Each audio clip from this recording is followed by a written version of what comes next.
রিয়েক্টে lazy loading ব্যবহার করা লাগে কারণ হচ্ছে ফর এক্সাম্পল তুমি চিন্তা করো যে একটা লার্জ ড্যাশবোর্ড, সেই ড্যাশবোর্ডে আমাদের অনেকগুলো কম্পোনেন্ট আছে এবং প্রত্যেকটা কম্পোনেন্ট তার নিজস্ব অনেক ডেটা নিয়ে এখানে লোড হয়। এখন কথা হচ্ছে তুমি যখন হোম পেজে আসো, হোম পেজে থাকা অবস্থায় তোমার কি ওই কম্পোনেন্টের প্রত্যেকটা আলাদা আলাদা কম্পোনেন্ট বা হচ্ছে আমাদের ভিতরের পেজগুলোতে ড্যাশবোর্ডের কথা যেটা বললাম সেখানে যত ডেটা নিয়ে যতগুলো কম্পোনেন্ট আছে সবগুলো একসাথে লোড হওয়া দরকার আছে? দরকার নাই। কিন্তু যদি দরকার হয় তাহলে কিন্তু আমার ওভারঅল যে লোড টাইমটা সেটা বেড়ে যাবে।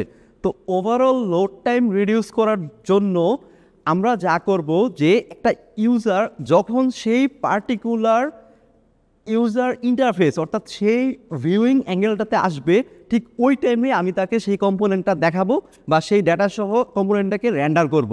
এটাই হচ্ছে মূলত লেজি লোডিং কনসেপ্ট। আর এই লেজি লোডিং কনসেপ্ট ইউজ করার মাধ্যমে কেন করা হয়? কারণ হচ্ছে যেন আমাদের অ্যাপ্লিকেশনটা আরও বেশি ফাস্টার হয় অ্যান্ড জিনিসটা ইউজার এন্ডে স্টাক না হয়ে থাকে, ইউজারকে একটা বাটার স্মুথ ফিলিং দেওয়ার জন্য।